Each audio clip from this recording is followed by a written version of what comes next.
Hello and welcome back to the Caleb Adamo channel.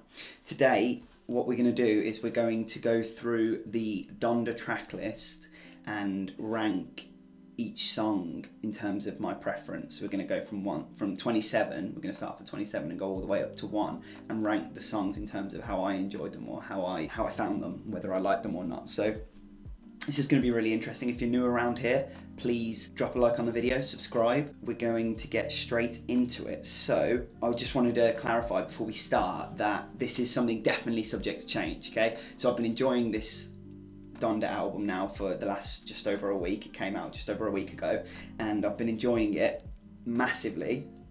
Some songs more and more as I listen, some songs less and less as I listen. Every song that I rank in this album, just because one's above another, doesn't mean that it'll stay like that forever, and doesn't mean that that is a definite for all time. So it's worth considering that on different days I might enjoy different songs at different times. So what we're going to do is start off at number 27 with Dunder Chant. I didn't realise when I first listened to it, but the chanting of Donda mimics, or supposedly mimics, Kanye's mother's heartbeat when she was in hospital, which is really nice, really touching, and kind of ties in with the album, but it's still not exactly the most exciting song to listen to. But that was probably presumed to be at number 27. So then at number 26, we've got the song Donda, which was more of an interlude in the whole album, to be honest. It was more of an opportunity to hear Kanye's mother's vocals as she kind of gives a spoken word passage. It's nice, it was fine.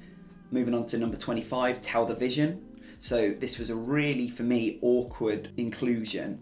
This was a song that just had Pop Smoke rapping on it. I don't know if it was just my version on, because I'm using Tidal on there or on my phone or whatever, but the mix sounded really weird. Pop Smoke's vocals didn't sound normal. They didn't sound mixed in with the beat properly. And I just thought this whole posthumous vocals from Pop Smoke just felt awkward. I don't know if Pop Smoke and Kanye ever worked together. I don't know if Pop Smoke ever intended to be on a Kanye album, but it just felt a bit awkward to me, and I wasn't a huge fan of it. So going on to number 24, where I've put Jail Part 2.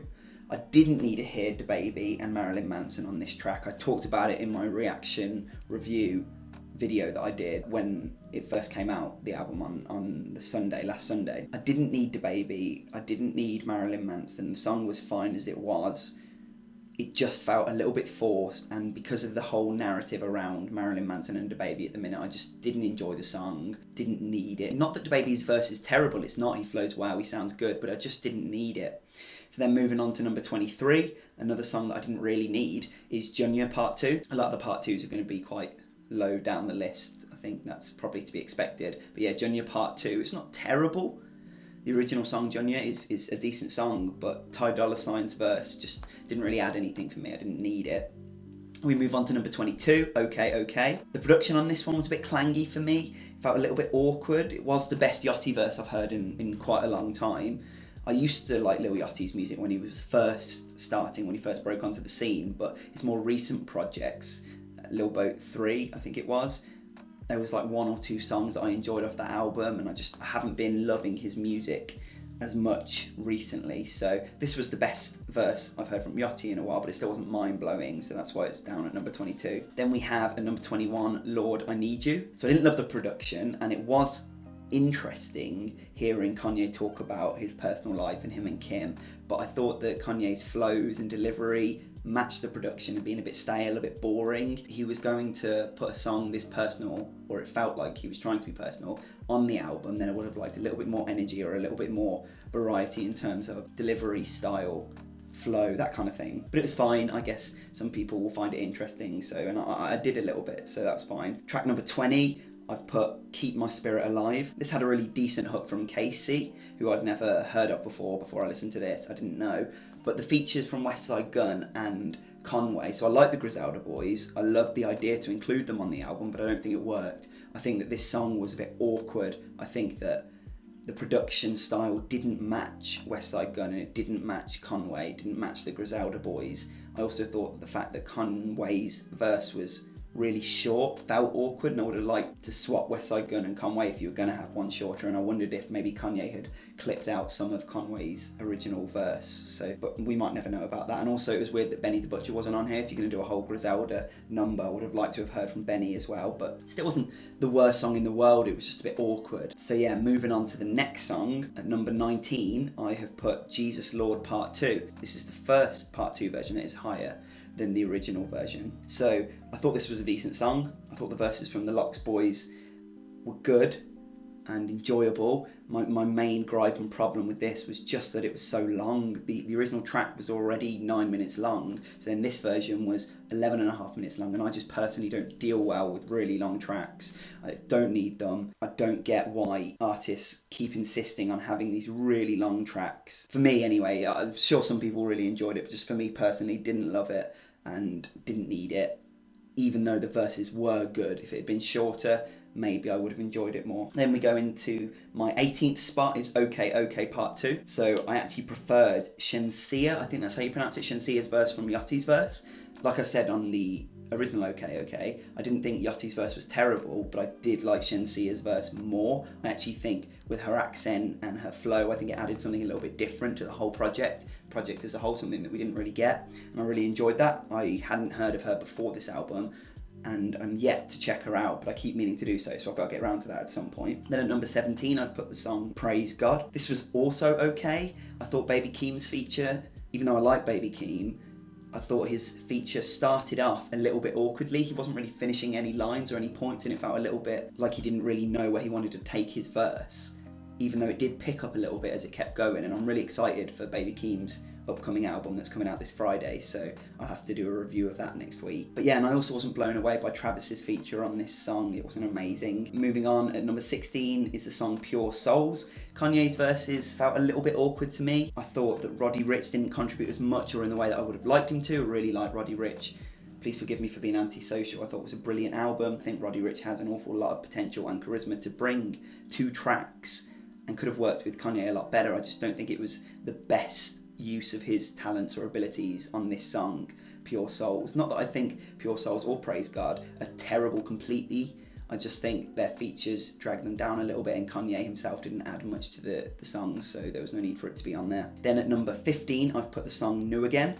I did really enjoy the swelling synth sounds in the production. I just thought that it could have transitioned into something a bit more. I feel like the song could have evolved a bit more, developed, changed, switched up the beat a little bit in some way, maybe added some drums.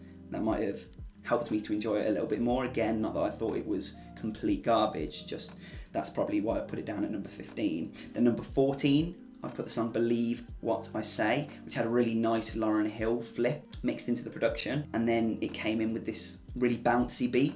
It's almost like 80s style beat, and I really enjoyed that. I thought it was good fun, nice to listen to, easy to listen to. And number 13, I put the song Jonah. We're starting to really get now into the songs that I enjoy, because I enjoyed most of this album. I gave it quite a high score, and I have been enjoying it a lot, so none of these tracks are useless or have no redeeming qualities. Even if I critique them a little bit, I'm only explaining why I've put them lower down than other songs, if that makes sense. So on this song Jonah, it really suited the feature from Playboi Carti. I've been enjoying Playboi Carti a lot more recently, and I'm looking forward to, apparently, I mean, who knows with Playboi Carti, but apparently we've got an album called Narcissist coming out soon, so that'll be really fun and interesting to hear how that goes. Then we go to my number 12 song, Remote Control. I know some people found this to be a little bit awkward and the hook to be a little bit awkward from Kanye. I personally thought it was just quite catchy. I liked it. I thought Young Thug's verse on here was decent, and it was 1,000 times better than his appearance on Drake's album a couple of days ago, the song Way Too Sexy. I thought Young Thug's verse on that was the worst thing I've heard in a long time, so this was it was a lot better on here. Then at number 11, I put the track God Breathed. This had a really decent heavy beat that I really enjoyed, and Vori, his appearance on this track, he appeared on a couple of tracks on the album, and I think Vori was one of the highlights of the whole project, to be honest. His appearance on a lot of the tracks, he just improved every song that he was on, and I thought that was brilliant, and I'd never heard of him before this album either, so another put on by Kanye, so that was a highlight for me. And at number 10, we've got the song Moon. This was mainly just Don Toliver and Kid Cudi. I know there were some vocals from Kanye in the background at points, but I just thought that Don Toliver and Kid Cudi, who both notoriously have beautiful voices, performed on this track. I think the atmosphere, the whole transcendent kind of vibe that they were going for, and that Kanye's been going for on quite a lot of the songs on this album, really came off on this, and I really enjoyed that. So then number 9, we had the song Jesus Lord. I think, like I mentioned earlier, this is a long song, and I don't deal well with long songs. I think if that second half vocal passage, that kind of spoken word passage, had been cut off, I might have been able to enjoy this a bit more. I also think the vocal loop was a little bit awkward at times. The Jesus Lord, I thought it was a little bit awkward at times, but nothing that completely would put me off the song. And then I think this track had one of Kanye's best verses on, and then Jay Electronica provided an amazing verse. I was really impressed with that, and so the 2 verses from Kanye and Jay Electronica automatically bumped this song right up to number 9 spot. Number 8, I put the song Heaven and Hell. So I really enjoyed both Kanye's delivery and flow on this song. I thought it was really good, and I think the production with Kanye's flows worked perfectly. I also think that Kanye knew when to cut this song. I think this was one of the shorter tracks on the whole album, and I think that worked perfectly well, because I think Kanye's flow would have become quite stale, quite dry, quite quickly, and I think that he knew that and avoided that by keeping the song short, so props to him for doing that. At number 7, we've got 24. Now this was a beautiful ode to Kobe Bryant, who recently passed away, rest in peace. I liked the organ sounds in the background. I thought the sound of the organ was really nice, and the Sunday service choir, Kanye's Sunday service choir, their performance on this kind of added to this whole church sounding choral beautiful song, and it was very good, so I enjoyed 24. At number 6, I've got the track No Child Left Behind. This would have been an incredible outro for the album. I think it was intended to be an outro for the album, but obviously we had the part 2 versions of the songs that came after this. But if this had been the last track on the whole album, I think this would have been a perfect, brilliant, maybe perfect, but brilliant way of ending the album. I really liked how atmospheric and emotion-filled it was. I really liked the fact that Vori showed up again. Like I said, he was littered throughout the album, so that was fun. But yeah, so that was a really good song. And then at number 5, I've got the song Jail. Personally, I have heard a couple of people who didn't think Jay-Z's verse was amazing, and sure, I agree, but I personally loved hearing Jay-Z and Kanye. It was so fun to hear them back. And I liked Jay-Z's verse. I liked him talking, the concept of him talking to Donda in heaven whilst he's with Kanye was really fascinating and really interesting, and he mentioned a Watch the Throne return, and I really hope that we get a Watch the Throne too. I also did like the electric guitar, the heavy distorted electric guitar that was kind of chopped up throughout the production. That was really interesting to me. Number 4, I put the song Hurricane. So this had 2 amazing features from The Weeknd and Lil Baby, who are 2 of my favourite artists around right now. Lil Baby constantly at the minute just keeps proving people wrong and showing that he can write amazing verses, because his verse was a highlight on the whole album, and The Weeknd constantly brings heavenly vocals to anything he's on, whether it's his own song or feature. And even though maybe this song felt a little bit more like a Weeknd song than it did a Kanye song, I don't think that made my enjoyment of it any less valued, so that's why it's at number 4 for me. At number 3, we've got Off the Grid.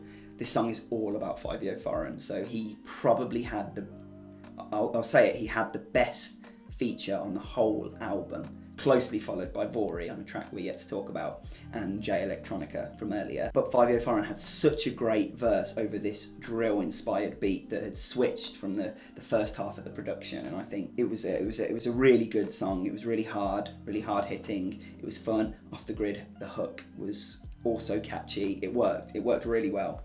Second track, I've put Jonah. I really like this song. I think Vori provides the best hook on the whole album on this track, and I think his vocals are beautiful. Loved the way that he contributed to this, and I also think Lil Durk, who has been underrated by me so much in the past, I think he performed really well on this, and I was really impressed by Lil Durk. I loved the collab album from Lil Durk and Lil Baby from earlier this year. I'm spacing on the name of it, but I was really impressed by that, and Lil Durk just keeps showing me why I should have been into this guy for a long time now. And then my number 1 song on the whole album, you'll have guessed it already because it's the only song left, Come to Life. When I first heard this song, I thought it was good, but I keep playing it. It's catchy, it's beautiful, it's transcendent, it's amazing. I can't give it any more adjectives to describe how amazing this song is, how beautiful it is. I thought the hook by Kanye was really decent, really catchy. The come to life, that phrase repeated over and over, and the piano lines, the multiple piano lines mixed into the production made this honestly an incredible song, and maybe up there for one of my favourite Kanye song ever. Don't think it's the best Kanye song ever, don't get me wrong, but it's definitely some, in terms of enjoyment, personal enjoyment, up there. So I really enjoyed that. Yeah, overall I've been loving listening to this album. It still blows Drake's album out of the water completely, and as every day goes by I realise that more and more. Again, I want to reiterate that my ranking of these songs can change at any point, and on different days, at different moods, when I'm in different places, I might listen to different songs over other different songs, because I'm certainly not going to listen to the album as a whole, with it being an hour and 45 minutes or whatever it was long. Still ridiculously too long for me, in my opinion, to make it any better than the 8.5 that I gave it, even though that is still a very good score. But yeah, so that's how I'm feeling. Let me know in the comments down below if you agree with me. If you enjoyed the video, drop a like, please subscribe to the channel, and hopefully I'll see you all again soon. See you later.